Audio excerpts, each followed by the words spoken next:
एक समय की बात थी। एक गांव में दो पति पत्नी रहते थे। एक दिन पत्नी बोली, अरे सुनो जी, कुछ काम करके कुछ खाने पीने के लिए ले आओ ना। पूरा घर सुनसान सा पड़ा है, कुछ भी खाने पीने के लिए नहीं है। बहुत तेज भूख लग रही है। गांव जाकर खेती बाड़ी का काम ही कर लो और खाने पीने के लिए कुछ ले आओ ना। मैं भी सोचता हूँ कि गांव जाकर कुछ काम कर लूं, पर क्या करूं कि कुछ गाड़ी नहीं मिलती जाने के लिए। तो मैं क्या कर सकता हूँ इसमें। तो चलो मैं पैदल पैदल ही जाता हूँ गाँव और कुछ खाने पीने के लिए लेके आता हूँ और काम भी करके आता हूँ, तो उससे कुछ पैसे भी मिलेंगे और घर का खर्चा भी चलेगा। तो चलो मैं जाता हूँ। फिर राहुल बन्हा से चल दिया और थोड़ी देर चलने के बाद उसको रास्ते में एक माँजी मिली। राहुल को देखकर माँजी खुश हो गई और उससे कुछ पूछने लगी।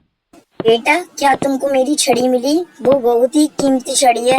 अगर तुम्हें मिली हो तो वो मुझको वापस कर दो, वो बहुत ही कीमती छड़ी है। बेटा, मुझे उस छड़ी के बगैर चला नहीं जाता, तो बेटा मेरा बैग पकड़ के तुम मेरी छड़ी को ढूंढ दो और मेरी हेल्प करा दो ना बेटा। आप चिंता मत करो माँ जी, आप यहीं पर बैठो जब तक मैं आपकी छड़ी लेके आता हूँ। और लाइए अपना बैग दीजिए। आप आराम करिए माँ जी, मैं आपकी छड़ी ढूंढ के लाता हूँ। राहुल चारों जगह देखता ही पर राहुल को छड़ी नहीं मिलती और बहुत परेशान हो जाता है। अरे यार, मैंने तो चारों तरफ देख लिया आंख उठाकर, पर यहाँ पे तो कहीं छड़ी देखने को नहीं मिल रही। तो अब मैं क्या करूँ। तो मैं एक काम करता हूँ, चलता हूँ। माँ जी, माँ जी, माँ जी। अरे माँ जी, कहाँ हो आप। आपकी छड़ी नहीं मिली मुझे, कहाँ हो आप तो कहीं दिखी नहीं रही माँ जी। अरे माँ जी कहाँ चली गई। अरे यार, यहाँ पे तो माँ जी दिखी नहीं रही। तो मैं फिर एक ही काम करता हूँ, यहाँ से चलना ही ठीक है। और माँ जी अपना बैग और दे गई मुझको। तो चलो घर चलते हैं।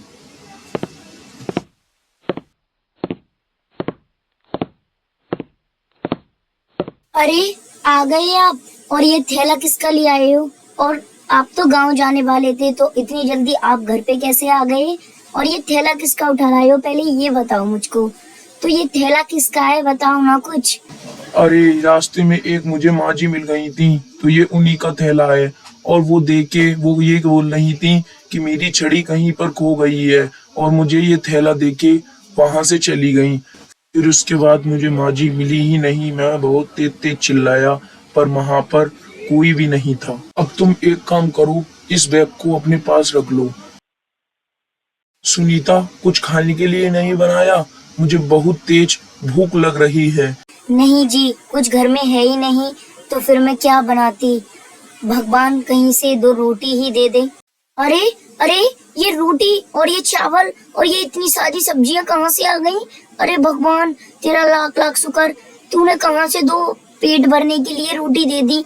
अरे भगवान, तेरा दो रोटी देने के लिए बहुत बहुत धन्यवाद। भगवान, कहाँ से आ गई? मुझे तो लग रहा है इस बैग में ही कुछ है। तो हे ईश्वर, जहाँ पे भी तुम जिस भी रूप में हमें मिले हो, धन्यवाद। और दो रोटी लेने के लिए मुझे धन्यवाद। भगवान लाख लाख सुनीता, मुझे तो ऐसा लगता है कि जो मुझे माँ जी मिली थी वही एक ईश्वर का रूप है। तो उन्हीं ने ये मुझे दिया है थैला। तो मुझे लगता है इसी थैले ने हमको ये रोटी, चावल और दालें दी हैं। हे भगवान, तू जहाँ भी है तेरा लाख लाख शुक्र। तूने पेट भरने के लिए इतनी बड़ी थाली हमको दे दी। काश हमारे पास सुनीता थोड़ा सा सोना और होता। इतना सब कहते ही बन्हा पर बहुत सारा सोना आ गया। राहुल और सुनीता सोने को देखकर बहुत ही खुश हो गए और बहुत ही प्रसन्न भी। अरे वाह सुनीता, हमारे पास तो बहुत सारा सोना भी आ गया। हे भगवान, थैंक यू तुम्हें भगवान, तुमने इतना सब कुछ करा हमारे लिए। सुनीता, काश हम पे एक हवेली और होती तो हम दोनों कितनी खुशी और खुशहाली से रहते इस दुनिया में। ठीक कह रहे हो राहुल जी। काश हमारे पास एक घर और होता, तो हम दोनों बहुत ही खुशी से और शांति से रहते। राहुल जी, अब तो हमारे पास घर भी आ गया। मैं बहुत ही खुश हूँ और मेरा नाचने का मन कर रहा है। फिर दोनों खुशी से नाचने और झूमने लगे। हेलो गाइस, स्टोरी अच्छी लगी हो तो वीडियो को लाइक और चैनल को सब्सक्राइब करें।